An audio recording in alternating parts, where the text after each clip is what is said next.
జరిగినటువంటి 14వ తారీఖు సాయంత్రం 5 గంటలకి బీఆర్కే న్యూస్ ఛానల్లో జరిగినటువంటి ఒక డిబేట్ ప్రారంభంలోనే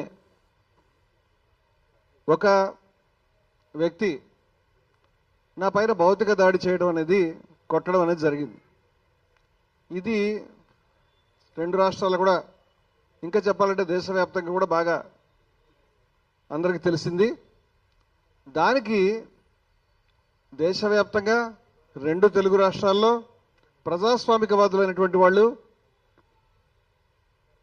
హిందూ మత విలువల పట్ల గౌరవం ఉన్నటువంటి వాళ్ళు,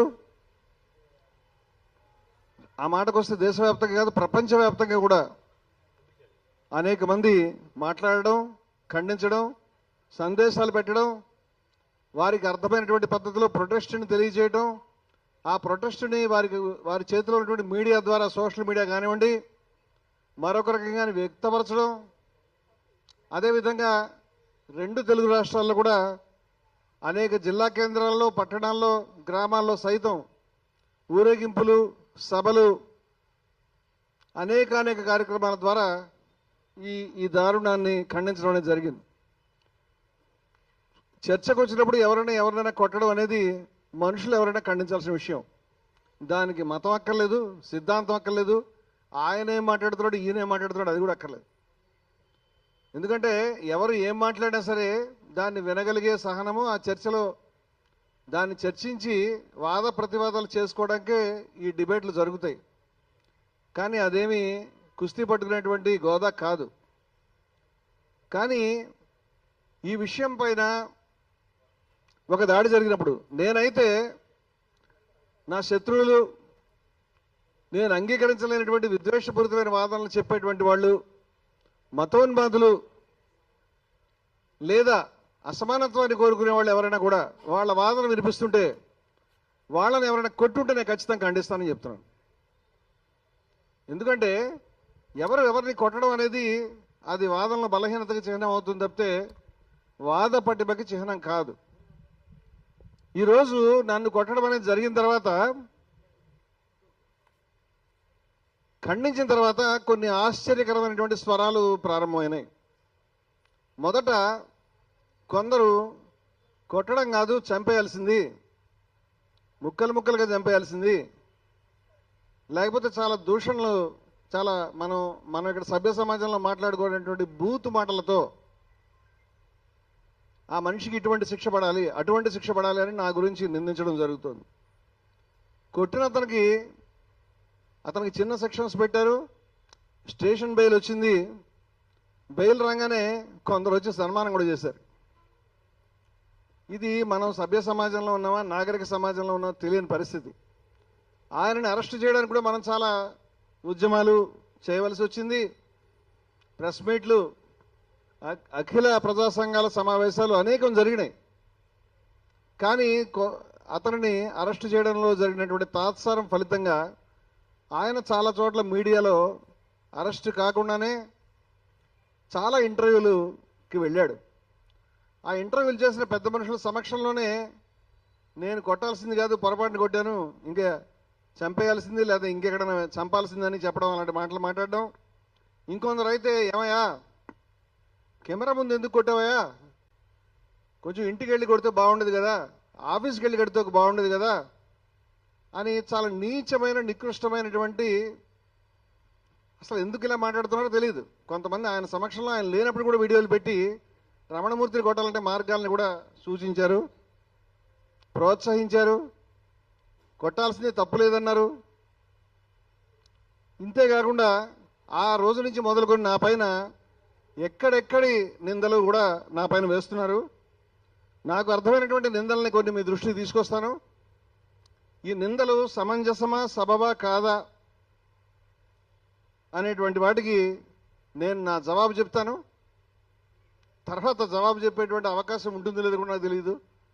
ఎందుకంటే రోజు ప్రతి గంట కూడా నేను ఫోన్స్ రిసీవ్ చేసుకుంటున్నాను. కొట్టేస్తాం, చంపేస్తాం అనేటువంటి కాల్స్ని బయట కూడా పోస్టులు పెడుతూ ఉన్నారు. అంచేత నాకున్న ఈ సమయంలోనే నేను నా అభిప్రాయాల్ని చెప్పాలని అనుకుంటున్నాను. మీరు కొట్టినా చంపినా ఇక్కడ నా పైన ఉన్నటువంటి విమర్శలు ఏమిటంటే, నేను మిస్ అయిన ఉంటే ఇక్కడ ఉన్న వాళ్ళు సూచిస్తే కూడా నేను రాసుకుని దానికి జవాబు చెప్పే ప్రయత్నం చేస్తాను. ఈ ఇంటర్వ్యూ లేదా క్షమించాలి, ఈ యొక్క పత్రికా సమావేశం ఈ వివరణ కొంచెం సుదీర్ఘంగా ఉంటుంది. రాముడి మీద కృష్ణుడి మీద ఈయన దూషణలు చేశాడు, నిందించాడు అనేటువంటిది ఒక విమర్శ. ఈయన వేషం అంతా కూడా మోసమే, ఈయన వేషం వేసుకొచ్చాడు, ఈయన హిందూ వ్యతిరేకి, ఈయన దేశ వ్యతిరేకి, ఈయనకి 2 ముఖాలు ఉన్నాయి, ఈయన పైన అనేక కేసులున్నాయి, చాలా క్రిమినల్ దుర్మార్గుడు అనేటువంటి నాకు అర్థమైనంత వరకు ఇవి క్లుప్తంగా ఉన్నవి. మరి ఏదైనా ఉంటే కూడా మీరు చెప్తే నేను దానికి జవాబు చెప్పడానికి ప్రయత్నం చేస్తాను. మధ్యలో చెప్పినా కూడా జవాబు చెప్పడానికి ప్రయత్నం చేస్తాను. ఇక్కడ ఈ అంశాలకు జవాబు చెప్పడానికి నేను ప్రయత్నం చేద్దామని అనుకుంటున్నాను. ఇవి జవాబు చెప్పే ముందు నేను కొన్ని విషయాలు స్పష్టం చేద్దాం అనుకుంటున్నాను. ఒకటి, నేను హిందూని, Hindus for plurality and equality సంస్థ ప్రధాన కార్యదర్శిని, హిందూ విలువలకి కట్టుబడినటువంటి వ్యక్తిని.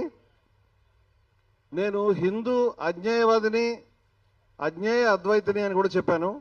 అద్వైతం పట్ల మొగ్గు ఉన్న వ్యక్తిని అని. అదేవిధంగా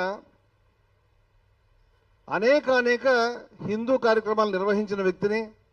నా రికార్డు చాలా సుదీర్ఘమైనది, చాలా క్లియర్ అయినటువంటిది.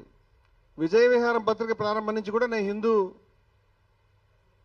హిందూ పెద్దల గురించి, హిందూ అంశాల గురించి సుదీర్ఘంగా నేను రాసిన వాడిని. ఈరోజు రమణమూర్తి వేషం తిప్పాడు, మోసం చేశాడు, అబౌటర్న్ అయ్యాడు, అంతకుముందు వేరు ఇప్పుడు వేరు అనుకునే చాలామంది అని కూడా నాకు ఆశ్చర్యం కలిగిస్తుంది. నేనేమి అబౌటర్న్ కాలేదు, ఇప్పుడు ఎలా ఉన్నాను అప్పుడు అలాగే ఉన్నాను. ఈ విషయాలు చెప్తూ కొన్ని విషయాలు సంక్లిష్టంగా ఉన్నాయి. ప్రాబ్లం ఏంటంటే ప్రజల్ని మిస్లీడ్ చేయడానికి సరిపడినటువంటి మామూలు జనరలైజేషన్.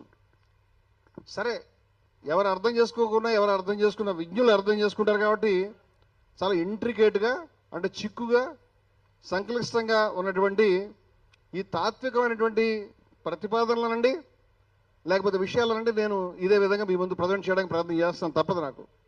నేను ఒక విషయం చెప్తున్నాను. హిందూ మతం యొక్క నిర్వచనానికి సంబంధించి హిందూ మతం అనేది బహుళమైన అనేక స్రవంతులున్న మతము అని మేము చెప్తూ ఉన్నాం. ఇది బయట మతాల లాంటిది కాదు అని. ఇప్పుడు కాదు, ఈ నేను చెప్తున్న ఏ మాట ఇవాళ చెప్తున్నది కాదు మీ గురించి, ఎప్పటి నుంచి చెప్తున్న విషయాలు ఇవన్నీ కూడా. మరొకసారి పునశ్చరణగా కొన్ని ప్రతిపాదనలు చెప్తాను. హిందూ మతంలో అందరూ ఒప్పుకునే వాదం కానీ, ఒక పుస్తకం కానీ, ఒకే ఒక దేవుడు కానీ, ఒకే ఒక ప్రాఫెట్ అంటే ప్రవక్త కానీ ఎవరూ లేరు. అందరూ అంగీకరించే విషయాలు లేవు. కానీ అందరూ అంగీకరించే అన్ని స్రవంతులకి సామాన్యమైనటువంటి కొన్ని విలువలు ఉన్నాయి అని చెప్పాను నేను.